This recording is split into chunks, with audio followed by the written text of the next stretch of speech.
జనాన్ని కూడా నేను ఆలోచించమంటున్నాను. మనం ఏ ఆలోచనతో ఓట్లేసామో ఈరోజు ఈ పాలన ఎలా సాగుతుంది? ప్రజా సంక్షేమం కోసం, రాష్ట్ర అభివృద్ధి కోసం చేయాల్సినటువంటి పాలన మరిచి కేవలం ఎవరి మీద అయితే వాళ్ళకి లక్ష్యం ఉందో, టార్గెట్ ఉందో వాళ్ళ మీద చర్యలు తీసుకోవడానికి, ప్రతీకారం తీర్చుకోవడానికి మాత్రమే సమయాన్ని, శ్రద్ధను వహిస్తున్నట్టుగా కనిపిస్తూ ఉంది. ఇక్కడ ఈ రాష్ట్రంలో ముగ్గురే మంత్రివర్గంలో ఉన్నారా, మిగిలిన వాళ్ళు ఎవరు మంత్రులు కాదా అనేటువంటి అనుమానం కూడా కలుగుతుంది.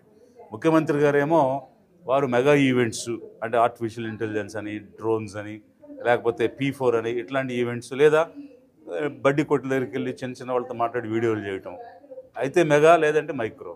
ఇక మిగిలినటువంటి ఇద్దరు partner in power Janasena Pawan Kalyan garu కానీ, లేకపోతే ముఖ్యమంత్రి గారు కుమారుడు లోకేష్ గారు కానీ, వీరు తప్ప ఇక రాష్ట్రంలో మంత్రివర్గం లేదా అనేటువంటి ప్రశ్న ఈరోజు ప్రజల్లో కనిపిస్తుంది. ఎందుకనంటే పరిశ్రమలకు సంబంధించిన ఫౌండేషన్స్ అయినా ఆయనే చేస్తారు, MOEలైనా ఆయనే చేస్తారు, విద్యాశాఖలో జరిగేటువంటి తప్పులకి ఆన్సర్ లేదు, 10th క్లాస్ విద్యార్థుల యొక్క వాల్యుయేషన్లో జరిగిన తప్పులకి ఆన్సర్ లేదు, DSCలో ఎగ్జామ్ కండక్షన్లో కానీ, లేకపోతే APPSC ఎగ్జామ్స్ నిర్వహణలో కానీ జరిగేటువంటి వాటికి ఆన్సర్ లేదు. పోర్ట్ఫోలియోలు వదిలి మిగిలినటువంటి వాటి మీద శ్రద్ధ చూపిస్తున్నారు. మరి అలాంటప్పుడు ఈ కలెక్టివ్గా ఉన్న మంత్రివర్గం దేనికి? ఇంతమంది మంత్రులు ఎందుకు? అలంకారంగా ఇచ్చిన పదవులేనా? వాళ్ళేం నిర్ణయం చేసే అధికారం లేదా? నిర్ణయం చేసే అధికారం లేనప్పుడు ఇది ప్రజాస్వామ్యం ఎట్లా అవుతుంది? మీరు 24 మంది మంత్రులను ఎందుకు పెట్టారు? అన్నీ మీ ముగ్గురే చేసుకునేటట్లయితే వాళ్ళందరూ ఎందుకు? మేము బీసీలకు ఇచ్చాం, ఎస్సీలకు ఇచ్చాం, మైనార్టీలకు ఇచ్చాం అనేటువంటి ఈ ప్రజలను మభ్యపెట్టే మాటలు ఎందుకు? ఇది ఒకవైపు అయితే, ఏడాది పాలన చేసాం, సుపరిపాలన అన్నారు. ఎక్కడ సుపరిపాలన జరిగింది? ఎక్కడ మంచి పాలన ఉంది? ఎంతసేపు దుష్టపాలన, ఇంక్లూడింగ్ అంటే ఈరోజు జర్నలిజానికి కూడా స్వేచ్ఛ లేకుండా అయిపోయింది.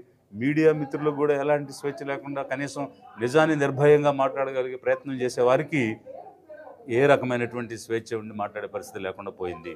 అదేవిధంగా ఎమ్మెల్యేలుగా ఎన్నికైనటువంటి వాళ్ళు, ఎంపీలుగా ఉన్నవాళ్ళు, వాళ్ళు చట్టసభకి వెళ్ళి చట్టాల గురించి మాట్లాడటం, విశ్లేషించడం మానేసి ఇసుక ఎలా దోచుకోవాలి, మైన్స్ ఎలా దోచుకోవాలి, వాళ్ళ కింద ఉండే అధికారులకు రికమెండేషన్లు ఎలా ఇవ్వాలి, వాళ్ళని ఎవరిని ఎక్కడ ట్రాన్స్ఫర్ చేయాలనే దాని మీద శ్రద్ధ చూపిస్తున్నారు.